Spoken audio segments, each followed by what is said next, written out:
Hello everyone. Today I think the title is pretty self-explanatory. Using the flying movement mode and a few blend spaces, we'll be going through aerial locomotion. The handling is designed to be similar to hovering in games like Control or Infamous. I've made the animations in this project, so you can grab them from the link in the description and migrate it to the folder in your own project. Feel free to use and edit them as you see fit. So, at the start, we're just going to open up our character.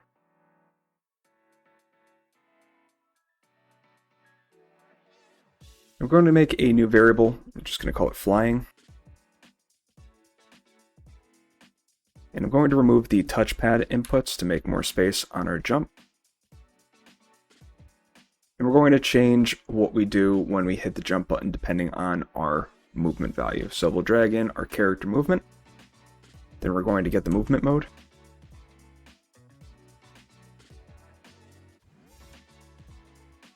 And then we could drag out and get a switch on E movement mode.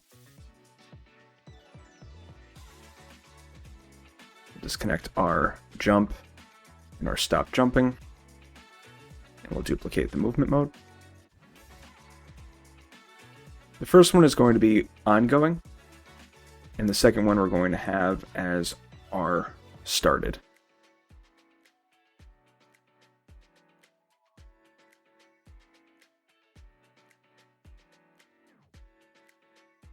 And we can keep our stop jumping on our completed pin.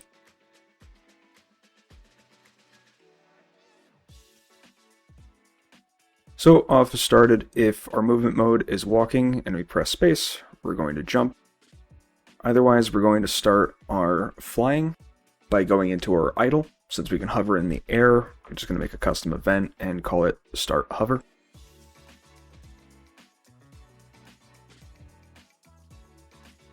And we'll do that if we're falling.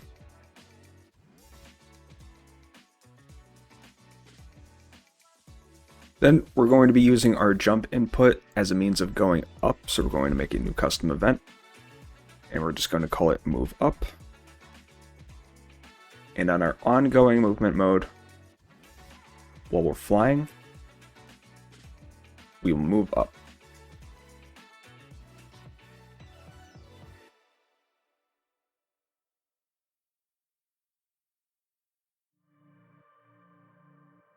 Start hover event is going to be pretty simple. We're going to be setting our flying to be true. We'll take our character's movement and switch our movement mode to flying.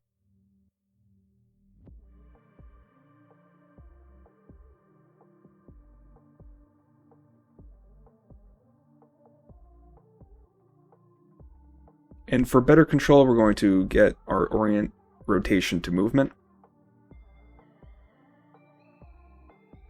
And leave that as unchecked. And we're going to use controller desired rotation, set to true.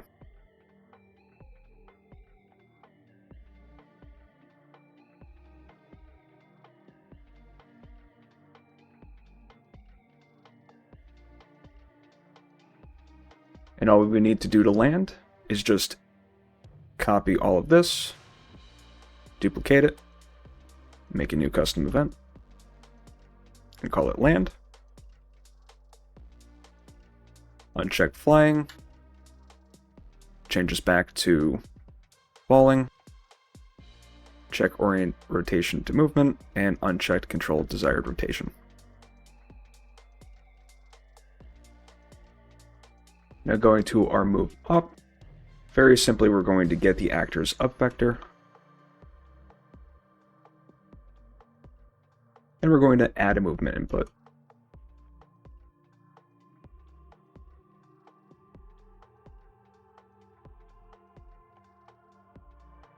Then another custom event to move down.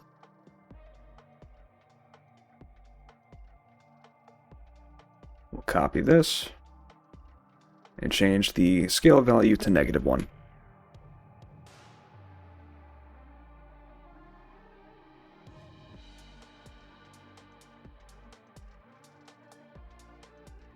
If we go down and we hit the floor, we'll go into our land, or you can set a specific button to stop flying and then assign it to land,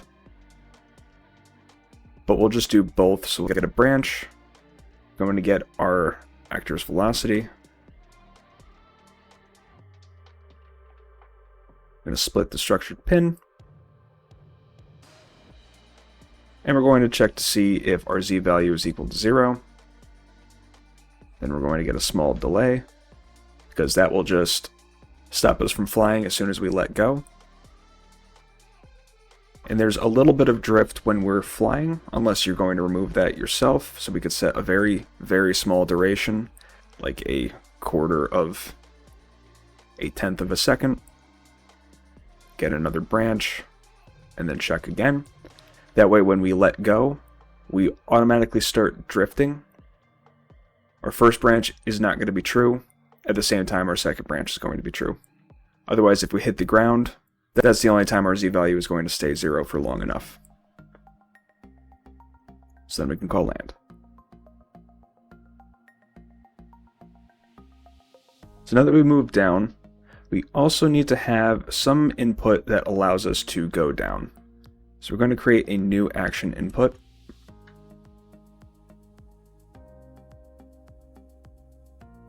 Just duplicate our jump. And we'll just use crouch.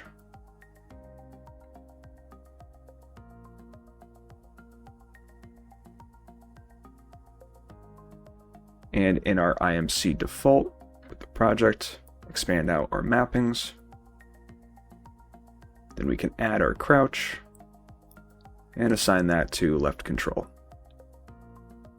Then we can add our enhanced input.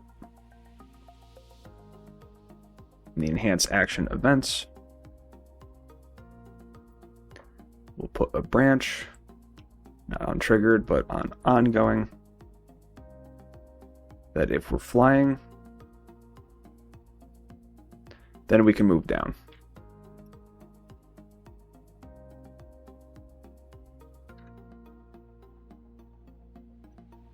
So now when we jump, we fly up, crouch goes down, and we're still using our same movement for WSAD so we can move around.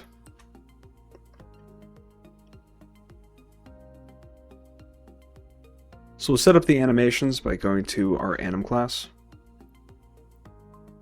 And in our event graph, off of the initialize animation, we're going to cast to our third person character.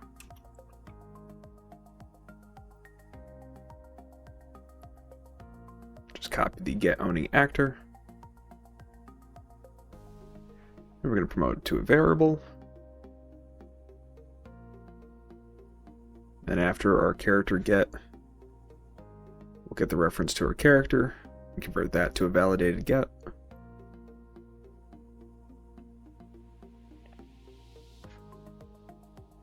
And we're just going to simply get our flying value. And promote that to a variable that we'll then use to set in our anim graph to change between our ground locomotion and our flight locomotion. So in our locomotion, we'll start off first with our idle. We'll blend poses by bool.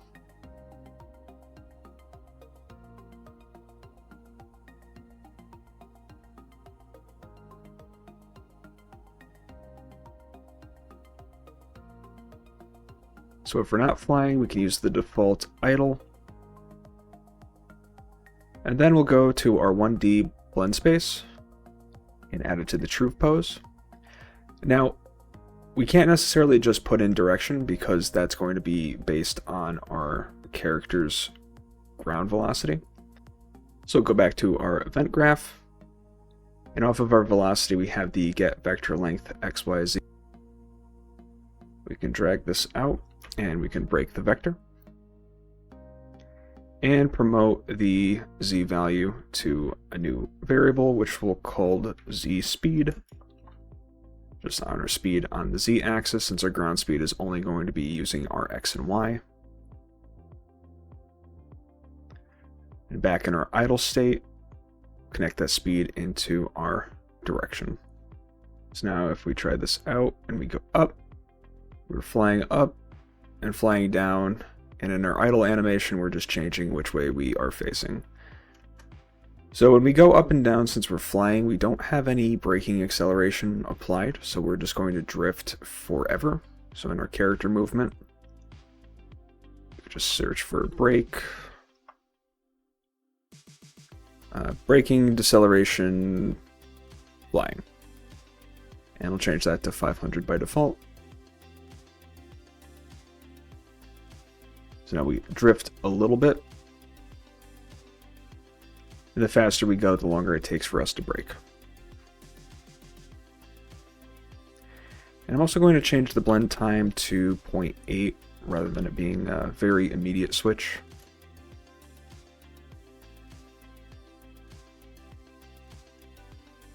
Looks more natural that way. And we also want to make sure that if it's not already set, make sure that it is set to looping for your idles. Now we can go to our walk-run cycle. And we'll touch up on this in a bit, but we're going to do the same thing. So blend poses by bool.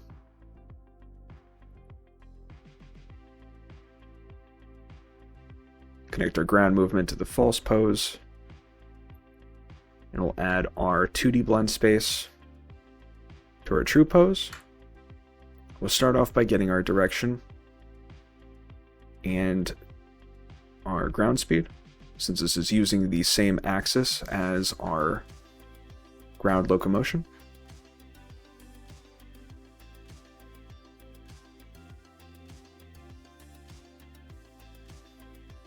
And again, we also want this to be looping, if it's not already. So now when we launch into the sky, we're able to have our character move around in our 2D blend space.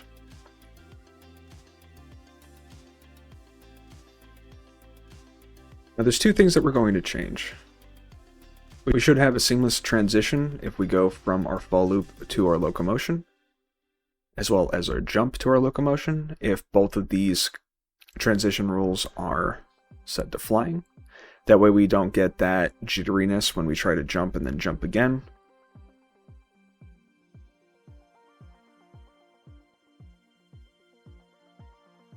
So now if we tried from our fall loop and we go up, it's super smooth. And if we do so from our jumping state really quickly, it does the same thing.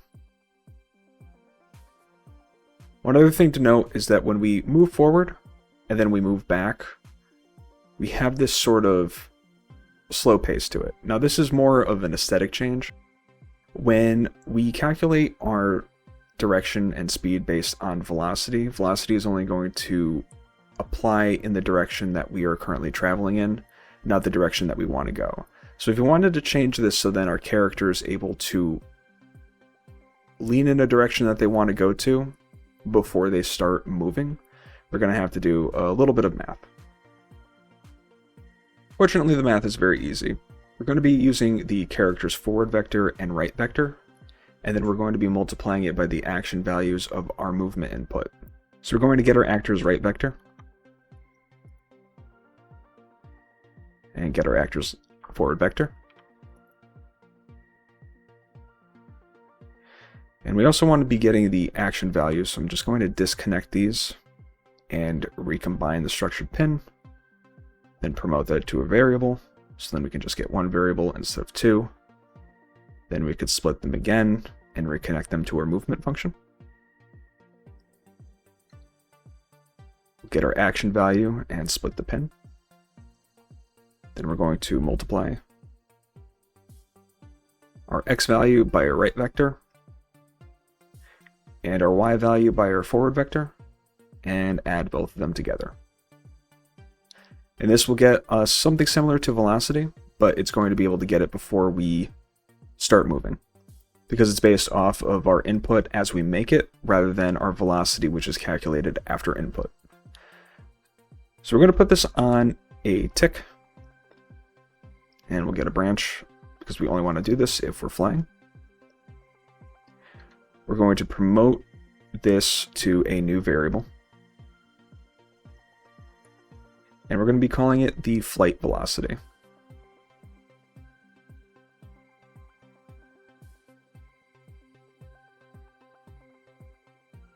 but we can disconnect it as we're going to smooth our character's velocity because this is going to be going pretty quick when we try to set it based off of our input values.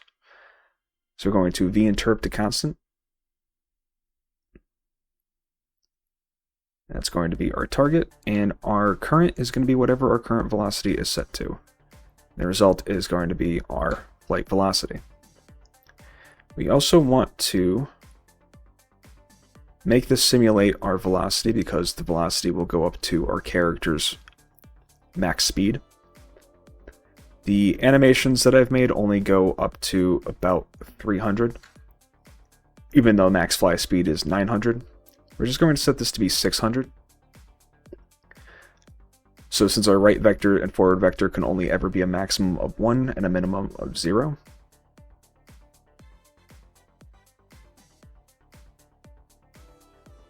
and obviously if we don't have the action inputs pressed down, then the result is going to be 0. The delta time and the interp speed have to be fairly quick. It's going to be 0.2 and 0.1. Then back in our event graph, we're going to promote this to a new variable by getting our flight velocity and promoting it. And we could set that right before we have the velocity that comes with the project. Then we're going to rename ground velocity.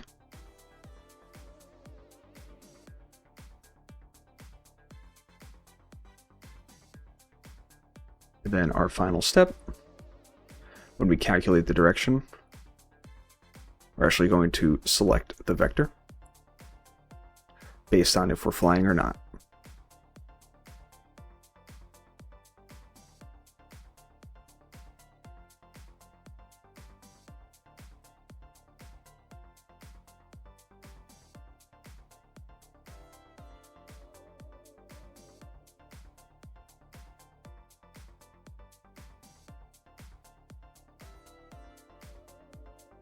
So now we come to an issue.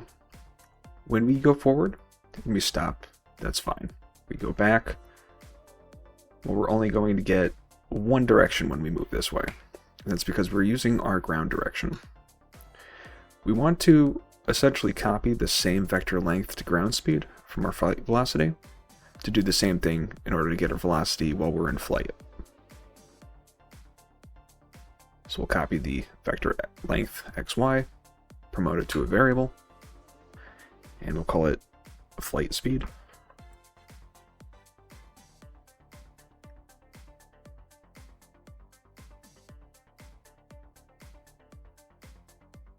And in our walk run state, off of our flight, we'll remove the ground speed.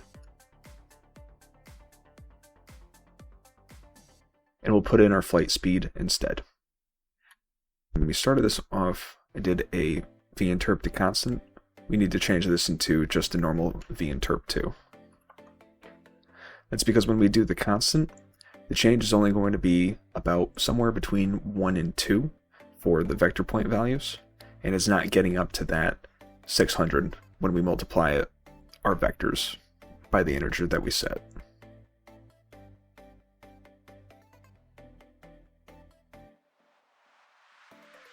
Secondly, off of our movement input, since this is only updating when we trigger this, we also want to have this one more time set on completed to 0 out, so then it automatically applies when we let go of the triggers, just as a stopgap measure to make sure that we're not stuck in the same animation.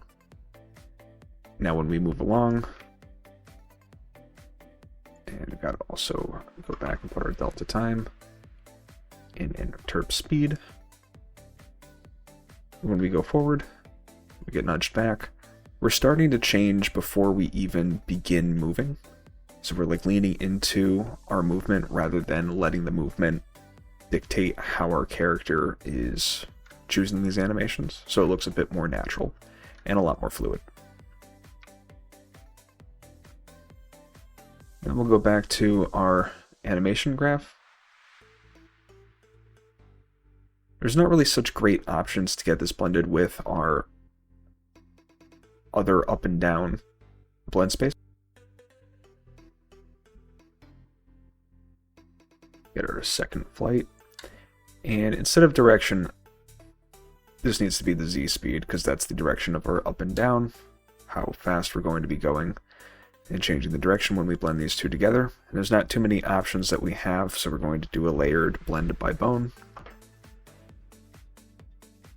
Or per bone, excuse me.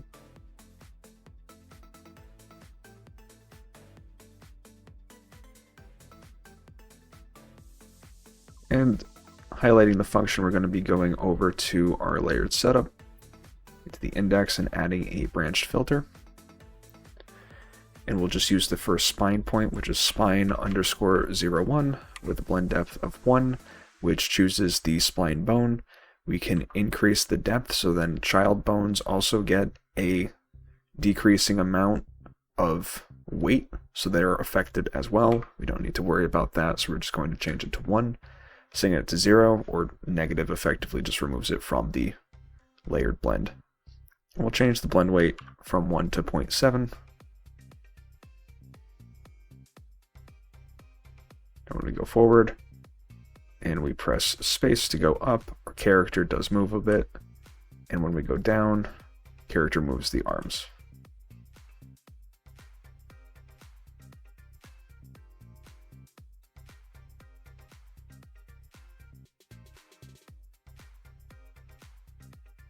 Try again with 0.3. Not as much of a pronounced blend between our poses, but it's only affecting the upper body because the spine is on our model roughly above the pelvis here. So anything lower than that is going to be unaffected.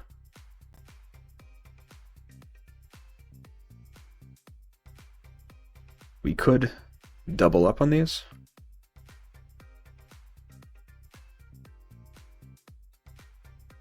Another blend pose.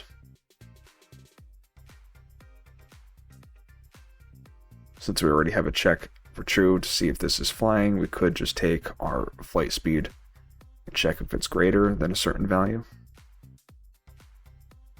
like 400.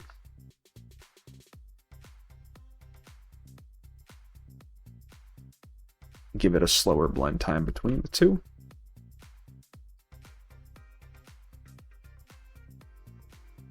And you'll see it looks a little bit more slow.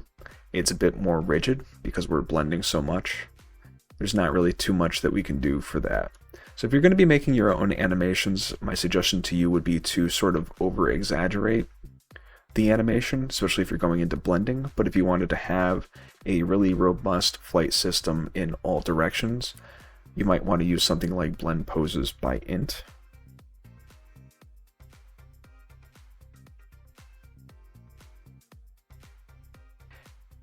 And have an index based around which direction you're using.